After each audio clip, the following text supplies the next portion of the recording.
Yo, what up, everyone? Welcome to Designated Reports Boxing Podcast, Ep.8. Thank you guys for always tapping in. My name is Louie. I'm your host on the other side of the screen. That is Gene. He's your co-host. Gene, what's good, man? What's good, bro? Ain't nothing. You know, we on a winning streak on this side. You know, the last 3 weeks you've had some predictions come true. Now I will say this: you ain't put no money on it, but you on a roll. So you got Lopez. You got Tank, and then you got Biden, son. Like, you on a roll. Testing the waters, man. I'm waiting for the big fights to come. Then I'll throw some money in there. But, you know, I'm easing my way into it. Yeah, the thing I liked about the Biden-Trump showdown was it came down to the championship rounds, right? Like, at the very end, we had to count all those votes at the end there. And then our man pulled it through. So, you know, big ups to Joe Biden, and I'm really excited about what's coming forward. Now, getting out of all that political shit. So we got to actually do a third edition of our hip hop boxing workout playlist. So we want to mention that to the viewers and get them excited and ready for that. What do you think we should go with this time? Because I think last time we went with the beat. Mm-hmm. What do you think the theme could be this time? I don't know. I think maybe let's stick to a specific region. Maybe West Coast, maybe Dirty South, or maybe even Midwest, right? So Midwest. You always got to come up with a fire theme. Word. I like that Midwest because there's some artists there that like they kind of get like forgot about, like Nelly, for example. Mm-hmm. Nelly's a guy. So okay, well maybe we could do that. So you know, as to our viewers, make sure you check out when that pops up. Now let's get into some boxing news. So on Saturday we had a lackluster main event in Devin Haney versus Louie Gamboa. I'm gonna let you kick off because you already know. You know, I think I text you, man. I fell asleep. But break down that fight. What you saw, what you liked, and what you didn't like. I mean, listen. The point of this podcast is we're giving our opinions, and we got to keep it real. Keep it real. And that fight was a snooze fest, right? Yeah. We all know that Devin Haney has tons of skill, good young fighter, but I think we are all disappointed in his performance. He went out, he controlled the whole fight, he did what he had to do, but you were fighting a 38-year-old veteran, all right? Gamboa is not a bum I'm not saying he's a bum, but number one, if you're looking at his body, he wasn't in shape like that. Like he was a little sloppy. Let's keep it real, right? You're saying Gamboa was? Gamboa was. Number two, Devin was looking for that home run punch throughout the whole fight, man. Like he was pressing, and there's no need to press, right? And I think what happened is the Tank performance and the Leo performance was sitting in the back of his mind because he's calling these guys out. He swears he's better than them. So he said, you know what, let me go out and put on a show. But it didn't come. It didn't come to him like that. But not only that, but now Ryan Garcia is up next, right? Ryan Garcia is up next. Right. So if you look at, to me, if I look at these four fighters like Shakur Stevenson, Lopez, Tank, Devin Haney, you have to separate yourself from the bunch. After this performance, I'd rank him last. Oh, no doubt. Based off this performance, I agree with everything you said. I think I put it out on Twitter. I actually fell asleep. I think I texted you too, said a little bit earlier, and it was he was pressing a little bit too much, but you kind of focused on what Devin Haney did wrong. I'll come back to that. I got to give Gamboa props, man. He's 38 years old. He's in the ring with when you're talking about in terms of pedigree and top prospects, Devin Haney is one of them, man. And we need to give him more credit for being, even though he's 38, being a top fighter at that 130 weight class. And I think ultimately this is Devin Haney's first real challenge. And he didn't get exposed, but you know, he had to stick to a script and pull out the W instead of going in and just expecting to get the W, which I think he did get exposed. You know what I'm noticing, and I kind of went back to his other fights just to see if I wasn't making it up. I don't think he has that home run hitter, that pop in some of his punches, if you want to be honest. Because if you want to go fight a Lopez or Tank, they have that equalizer, point blank. So here's the thing. I don't think Haney's an explosive puncher, meaning he can hit you from distance, he can hit you from angles, and he can hit you with combinations out of nowhere. but he doesn't have the power or the weight or the pop behind that explosiveness just yet. If you look at his frame, if you look at all these guys that we've talked about, he has the smallest frame between Tank, Lopez, even Ryan Garcia, and then Shakur Stevenson. Shakur Stevenson. He has the smallest frame, so he is actually the smaller of all of them. So I think that's what he ran into. He ran into a savvy Hall of Fame vet who people need to give him more credit for, because look, in boxing right now, there's actually a lot of guys in the last 10 years who have pushed on the older side of being an athlete and been really successful. Mayweather was one of them.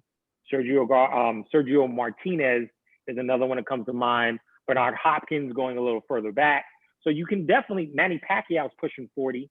So there's definitely fighters who can outlast the old age thing. And your Gamboa is, man, like, for his age, he's a top 5 fighter. Like, let's be real.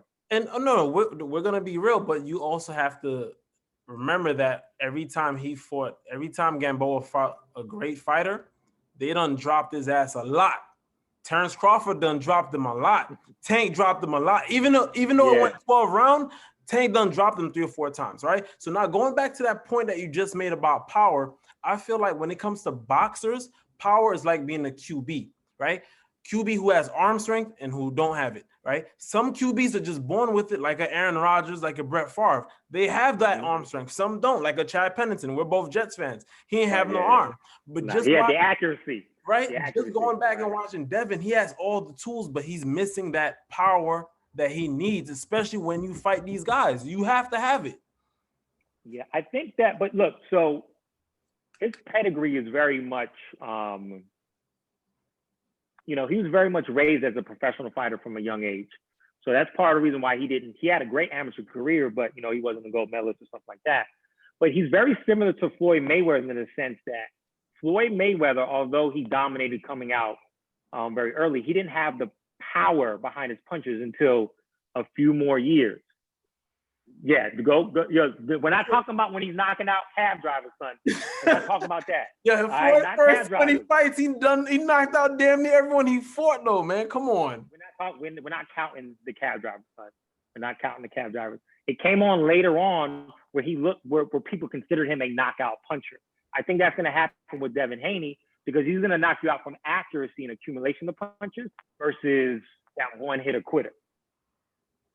Okay, we'll see. I mean, he's only. You know what I mean? But you're 100% right. In terms of all those prospects, as of right now, based off this performance, depending on what Ryan Garcia does, I think that fight's this weekend, right? Yeah. Depending on what he does, yeah, in terms of those lightweight fighters, yeah, he's a little bit behind for sure. So that was something that was disappointing because, like we said on the last podcast, in terms of having some of these guys fight each other, it's about taking care of business, but also what fashion you take care of that business in. Devin Haney took care of business, but it wasn't in great fashion, right? That's right.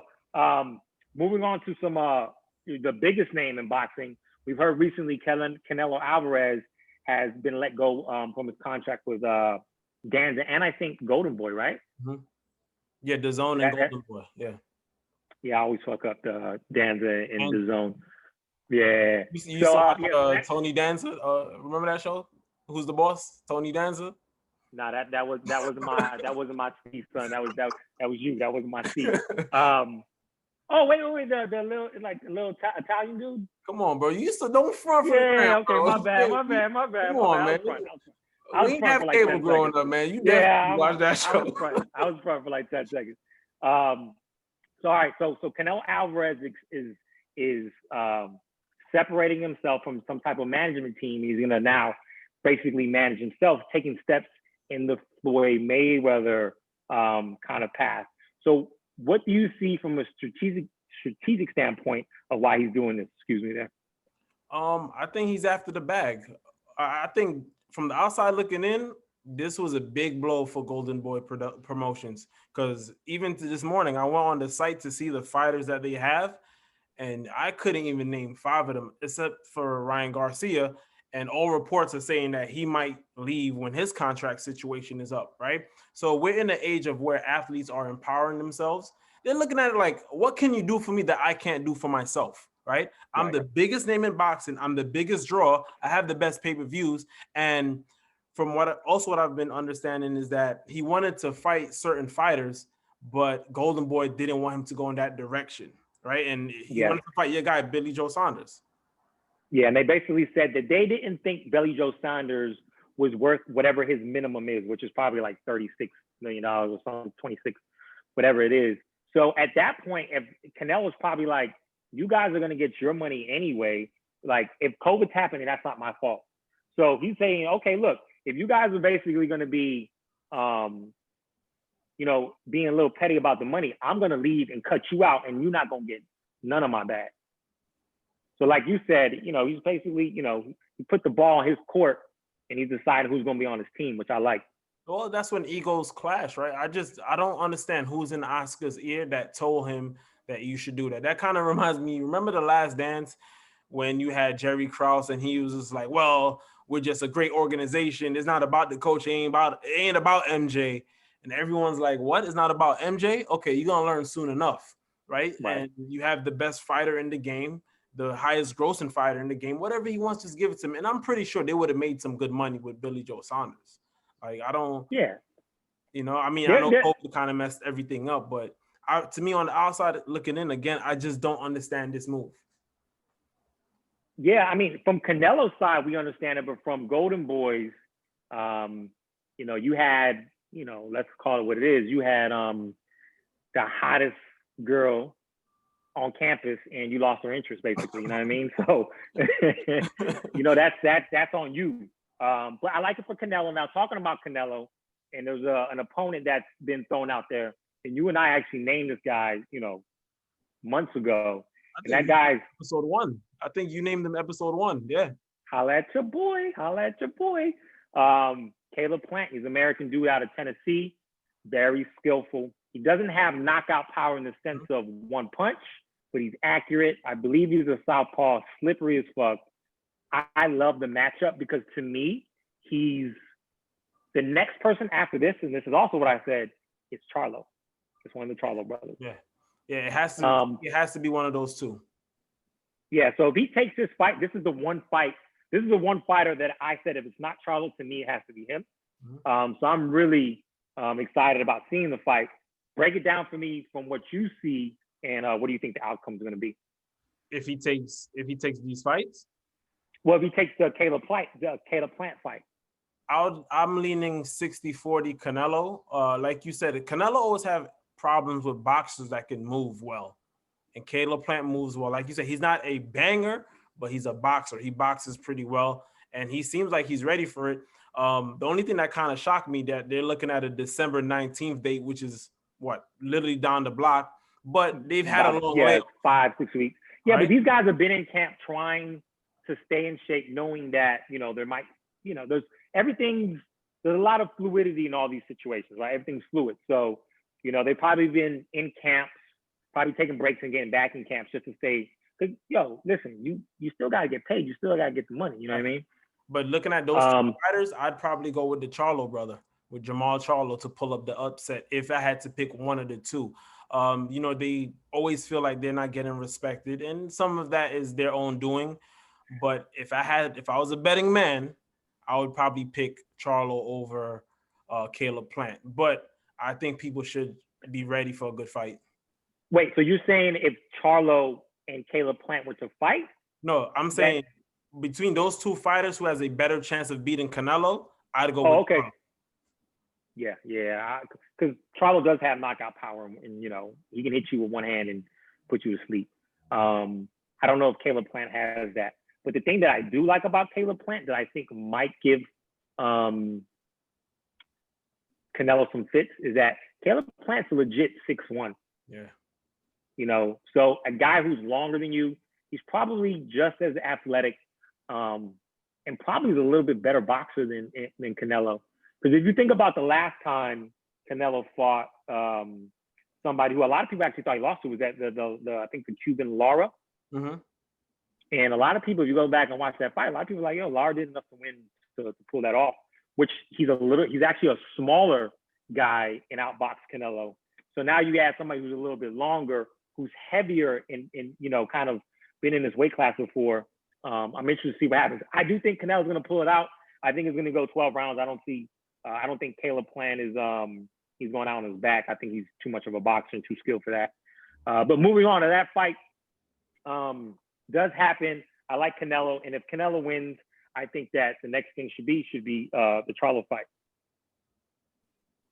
All right, so now moving on to what's next in terms of like Golden Boy, because we were just talking about that.